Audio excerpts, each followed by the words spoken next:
एक छोटा सा कस्बा जहां भूख से ज्यादा स्वाद की कहानी बिकती थी, और उसी कस्बे के बीचों बीच एक छोटी सी दुकान थी। नाम था शीला की रोटी पनीर। सूरज अभी पूरी तरह निकला नहीं था, लेकिन शीला की दुकान पर चूल्हा जल चुका था।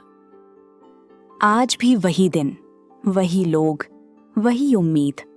लेकिन मैं जानती हूँ, मेरी रोटी पनीर में कुछ ऐसा है जो लोगों को बार बार खींच लाता है। ये सिर्फ खाना नहीं है, ये मेरा सपना है, मेरी पहचान है। शीला एक साधारण लड़की नहीं थी। उसकी आंखों में संघर्ष था और हाथों में जादू। थोड़ी देर में पहला ग्राहक आया। अरे शीला, जल्दी देना, कल जो पनीर खिलाया था ना, आज भी वही चाहिए। सच बताऊं, घर जाकर भी उसका स्वाद नहीं गया। मेरी बीवी ने भी पूछा कि आखिर ऐसा क्या था उसमें। रामू भैया, स्वाद सिर्फ मसालों से नहीं आता, उसमें लगती है मेहनत, लगती है नीयत और थोड़ा सा दिल।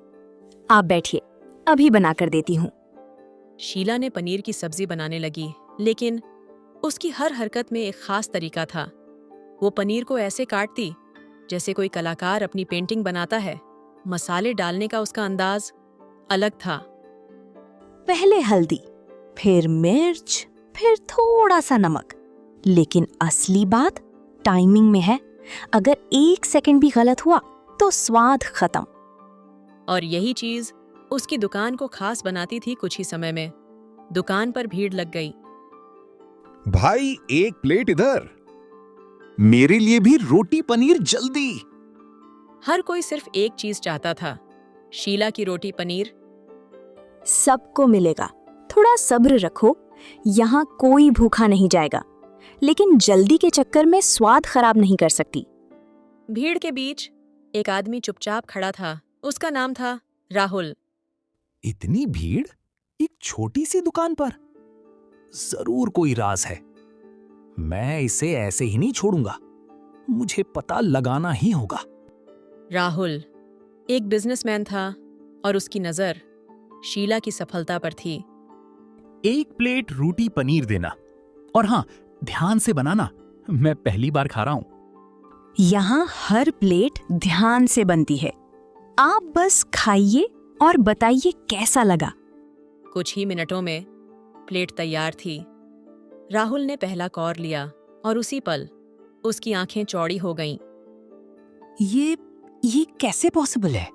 इतना सिंपल खाना और इतना गहरा स्वाद। मैंने बड़े बड़े होटल में खाया है, लेकिन ऐसा नहीं। इसमें कुछ तो अलग है। यहीं से कहानी बदलने वाली थी। अगर मैं इस रेसिपी को पालूं तो मैं इसे पूरे शहर में फैला सकता हूं, नहीं, पूरे देश में। और फिर पैसे ही पैसे। राहुल के मन में लालच जन्म ले चुका था। शीला, एक बात कहूं, तुम्हारा खाना शानदार है, लेकिन तुम इसे सिर्फ इस छोटी सी दुकान तक क्यों सीमित रख रही हो? मैं तुम्हें एक मौका देना चाहता हूं। हम दोनों मिलकर इसे बड़ा बिजनेस बना सकते हैं। फ्रैंचाइज, ब्रांड, बड़े होटल्स। बड़ा बनने के लिए दिल छोटा नहीं करना चाहिए। मैं जो करती हूँ वो सिर्फ पैसे के लिए नहीं है, ये मेरे ग्राहकों के लिए है, उनकी खुशी के लिए है। राहुल मुस्कुराया और बोला, देखते हैं कब तक। और यहीं से शुरू हुई असली कहानी। राहुल चला गया, लेकिन उसके दिमाग में अब सिर्फ एक ही चीज थी। एक छोटी सी दुकान और इतनी भीड़। अगर ये लड़की मेरी बात मान लेती तो आज ही मैं इसे ब्रांड बना देता, लेकिन नहीं, इसे अपने उस दिल और नीयत पर भरोसा है। ठीक है, अब मैं इसे उसके ही तरीके से हराऊंगा। या तो ये मेरे साथ आएगी या फिर इसका बिजनेस खत्म हो जाएगा। राहुल ने अपने आदमी को बुलाया। सुनो, तुम्हें एक काम करना है। कल से तुम उस दुकान पर जाओगे रोज, और ध्यान से देखोगे वो क्या डालती है, कब डालती है, कैसे बनाती है। मुझे उसकी पूरी रेसिपी चाहिए, हर एक स्टेप। ठीक है सर, लेकिन अगर उसने पकड़ लिया तो ऐसे बनो जैसे तुम बस एक भूखे ग्राहक हो। और याद रखना, ये सिर्फ खाना नहीं है, ये एक मौका है, करोड़ों का।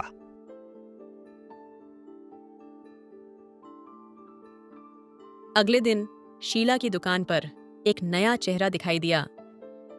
बस ध्यान रखना है, हर चीज नोट करनी है, कितना मसाला, कितना समय, सब कुछ।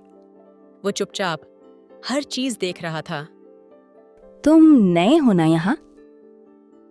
हाँ, वो मैंने सुना था कि यहाँ की रोटी पनीर बहुत फेमस है, तो सोचा ट्राई कर लूं। यहाँ हर कोई पहली बार ऐसे ही आता है, फिर रोज आने लगता है। शीला को कुछ अजीब लगा, लेकिन उसने कुछ नहीं कहा। हेल्पर ने सब कुछ नोट किया। सर, मैंने सब देख लिया।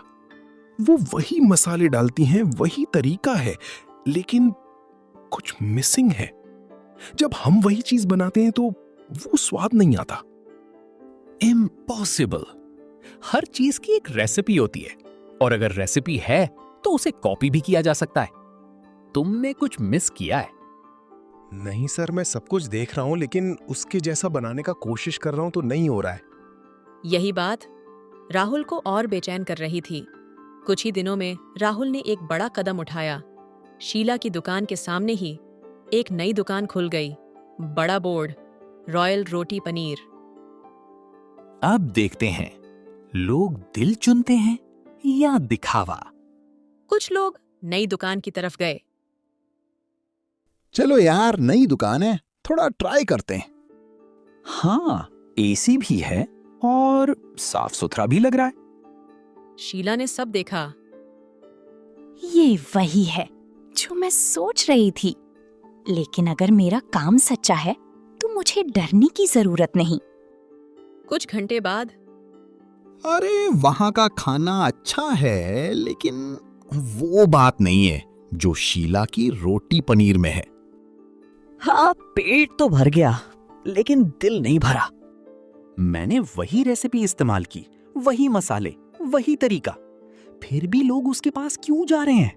आखिर उसमें ऐसा क्या है जो मेरे पास नहीं है? उसी रात राहुल चुपचाप शीला की दुकान के पास गया और उसने देखा शीला अकेले बैठी थी। भगवान, मैंने हमेशा ईमानदारी से काम किया, कभी किसी को धोखा नहीं दिया। अगर मेरी मेहनत सच्ची है तो मुझे रास्ता दिखाओ। उसकी आंखों में आंसू थे, लेकिन उसके हाथ अगले दिन के लिए आटा गूंद रहे थे। और उसी पल राहुल को समझ आया, यही है असली राज। ये सिर्फ रेसिपी नहीं है, ये मेहनत है, ईमानदारी है और लोगों के लिए प्यार है।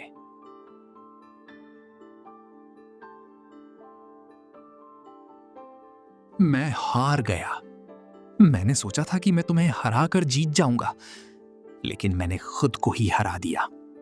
तुम्हारा राज कोई मसाला नहीं है, वो तुम्हारा दिल है। हर कोई ये समझ ले तो दुनिया बदल जाए। राहुल बदल चुका था, लेकिन कहानी अभी खत्म नहीं हुई थी। शीला, मैं फिर से एक बात कहना चाहता हूं, लेकिन इस बार बिना लालच के, बिना किसी चाल के। मैं तुम्हारे साथ काम करना चाहता हूं, ताकि तुम्हारी मेहनत, तुम्हारा स्वाद और तुम्हारी सोच ज्यादा से ज्यादा लोगों तक पहुंच सके। लेकिन इस बार सब कुछ तुम्हारे तरीके से होगा। शीला चुप रही। उसने राहुल की आंखों में देखा। राहुल, बिजनेस बढ़ाना गलत नहीं है, लेकिन अगर उसमें इंसानियत खो जाए तो सब बेकार है। अगर तुम सच में बदल गए हो तो एक बात याद रखना, ये सिर्फ दुकान नहीं है, ये उन लोगों की उम्मीद है जो यहाँ खाना खाने आते हैं। मैं वादा करता हूं, अब मैं सिर्फ पैसा नहीं, लोगों की खुशी कमाना चाहता हूं। सीन 2, नई शुरुआत। कुछ महीनों बाद शीला की रोटी पनीर अब सिर्फ एक दुकान नहीं रही, बल्कि एक छोटा सा ब्रांड बन चुकी थी। हर जगह वही स्वाद, वही सादगी, वही दिल।